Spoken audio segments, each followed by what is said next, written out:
Okay, so moving on here, we have got a big game Tuesday night. It is Creighton going into on the road, and they will play Kansas. This is a big time game, top 10 matchup. The Blue Jays have looked good thus far. Kansas has kind of struggled. Uh, they barely beat a Kentucky team that's not been great, and then they struggle against North Dakota State. This is going to be a huge game, though. Kansas will probably be up for the task. They've been up for the task before, and Creighton with a huge chance to pick up like a signature win. Who do you like in this one? This is another tough one. I think I like Kansas. Marcus Zagorowski has struggled a bit this season shooting-wise, so that's kind of a concern. But the reason I think Kansas is because I think they kind of found something late in that game against North Dakota State. David McCormick didn't play in the second half. He only played 13 minutes in the contest. But what they ended up doing late in that game, which worked, was going with a lineup of Marcus Garrett, Ochai Agbaji, Christian Brown, and then putting Tyon Grant Foster at the 4 with Jalen Wilson at the 5. That's a little smaller, but that's kind of how Creighton runs anyways. They use a lineup let me see their most recent starting 5. Let me make sure it's the same. It is. Okay, so they've been Zagorowski, Mahoney, Ballack, Jefferson, and Bishop. So that lines up with them perfectly. Ryan Kalkbrenner's been pretty good off the bench. He's a 7-footer. But I think playing small ball the way Kansas can play with all 5 guys being able to shoot, I think that's a huge thing for them. Yeah, I agree. I like Kansas as well in this one. I do think Tyon Grant Foster really showed himself well, and Kansas is probably going to try to start the game off by trying to get David McCormick involved. They've done that every game I've watched them, but at the end of the day, I think Bill Self knows what to do in the second half when the game's on the line. And one thing I think going to be interesting, Kansas, I saw today, they're putting fans in the stands after not having it in the stands for the first couple games. They're throwing fans in the stands for this game, which is going to be interesting to see how they react now having kind of a crowd behind them. It's probably not going to be the same, but they'll at least have some sort of semblance of a home court advantage. I think the key will be, can Marcus Garrett play better? He's kind of been lackluster this year.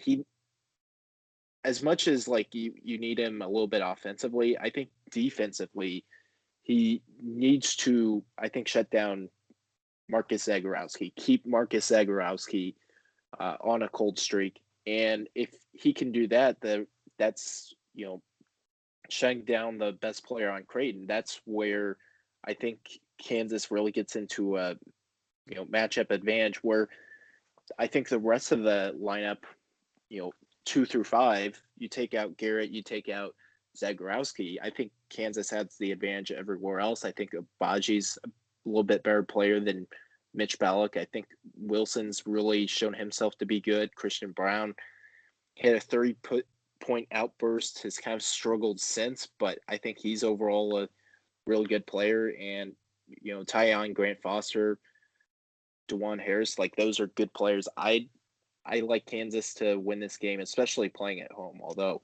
it'll be close.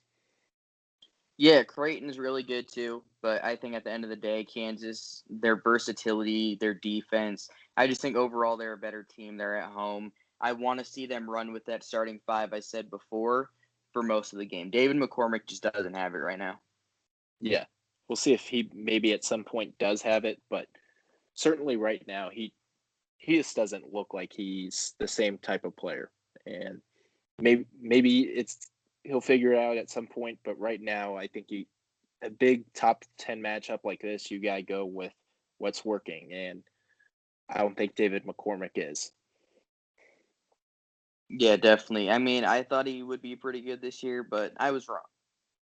Yeah, and there's still time left in the season for him to improve, but right now you just gotta go with Wilson and Tyon Grant Foster at the 4 and the 5 with 3 guards. I think that's the best formula for Kansas to win.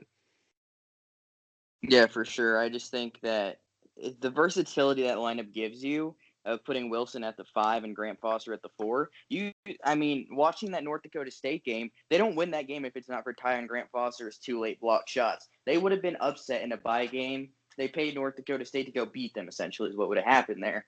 And Ty and Grant Foster saved the day for them. Ochai Agbaji hasn't looked great this year shooting wise, but he's a good defender too. I just like Grant Foster a lot and what he adds to the lineup. And then Wilson has probably been their best player. Yeah. And I like the switchability with that lineup. All the players are 6'5" to 6'7". You can just switch everyone, and that's a good lineup. For Creighton, like Zagorowski has not been as great. Christian Bishop's been really good for Creighton. The 6'7" kind of forward, small ball forward for Creighton. He's looked really good this year.